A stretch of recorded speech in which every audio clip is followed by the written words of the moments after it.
as I get older, I'm getting much better at using the word no. I used to be rubbish at saying no. I used to say yes all the time, yes too much, yes to everything, to the point where I felt a bit like a doormat, a bit like I was being used, I suppose. And then I went through a phase of saying yes, but immediately regretting it. And then I went through a phase of saying no, but in a really kind of wishy-washy, namby-pamby sort of way. Now, if somebody asks me to do something I don't want to do, I just go like this. No. My friend pointed out that my voice changes. So if I do want to do it, I go, yeah, that sounds great, thanks very much. And if I don't, I go, no. No apology, no explanation, just no.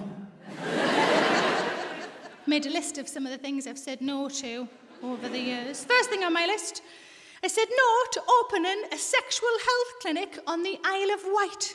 You know, when I say opening, I mean cutting a ribbon, not getting planning permission. You know that. I said no to a voiceover for an advert they thought I was perfect for, and I thought, let's see what you think I'm perfect for. It was an advert for soil. All I can think is that they Googled my name and it said I was very dirty, and they were like, yep, she'll do that. She's dirty. Down to earth, she's probably got worms. Yep. This one's very straightforward. I say no to skinny jeans because I find them very thrushy. Very straightforward, that one. I say no to giving my email address to shop assistants. Have you had this?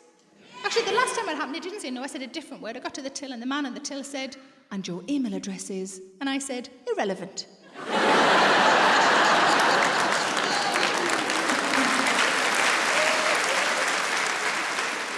I say no to guinea pigs.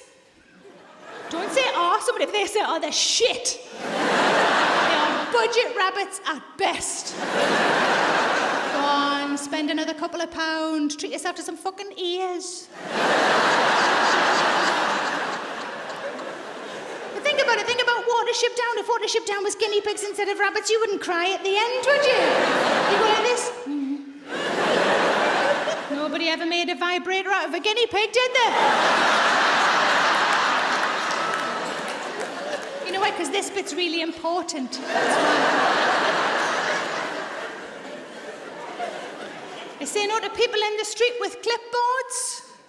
There was a few people agreeing with that over there, yeah. Unless they're standing outside a stationery shop and there's an offer on clipboards, because I love stationery more than fucking life itself. I say no to notebooks and aspirational signs that say anything to do with dreams. Make your dreams come true, make your dreams a reality. Because I always think, do you mean my actual dreams, like the ones I have in the night? You want me to make those come true? Are you sure? To find out where The Rock lives. You want me to go to his house, wait until he gives me the kittens and then take me top off? Is that what you want? Is that what you want?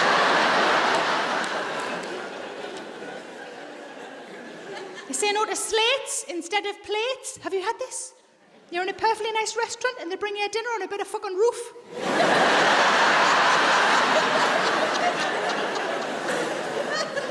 I was at the Edinburgh Fringe in August last year and I was genuinely served a fry-up in a frying pan. Because mornings aren't my best time, I'm not on my most alert on a morning. I ate it really quickly because I was worried they were waiting for the pan.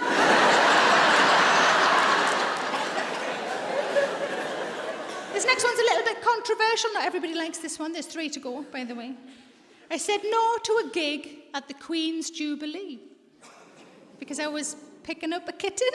I spent 8 years of my life without any pets, the longest I'd ever gone, because of the lifestyle of my job. And then my husband and I realised we were finally in a position where we could definitely look after a cat. And our friend's cat had just had kittens, so we locked a date in my diary when that kitten could leave his mum and come and live with us. It was locked in my diary. And my agent, she said, but it's the Queen's Jubilee. And I said, but it's a kitten. And she tried all ways to persuade me, and in the end I just said, look, I don't care how good her tits are, I'm not fucking going. Second last one. I said no to someone shoving a crunchie up my fanny. Now, I don't know when you last had a crunchie, you might not remember the chocolate is very thin and would have fizzled off in no time. Even very angular cinder toffee that would have hurt. I don't do adverts anyway. It wasn't even a Friday. And the last one on my list, I say no to people driving up the closed lane and cutting in. Do you know what I mean by this? Yeah. So we all see the sign at the same point, don't we? The sign that says in 800 yards, this lane will close, and this lane will remain open. Now, I like to consider myself a good driver. I immediately start working my way across to the lane that will remain open. Some people, though, just drive to the front of the other lanes and cut in. Now, if this is me, and this is you better hope that your car is no bigger than a fucking pube.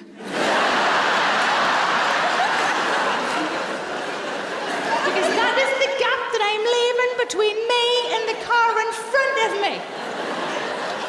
Now, that is very clearly a no action. That driver must surely understand what's going on. But I always want them to see my face say no as well. So I wait until they side it up, because they do that, don't they? They drive up alongside you. They glance across at you and your car in a slightly sort of pleading way. Oh, go on. Let me in. I'm only driving an Audi TT. I'm just a cunt.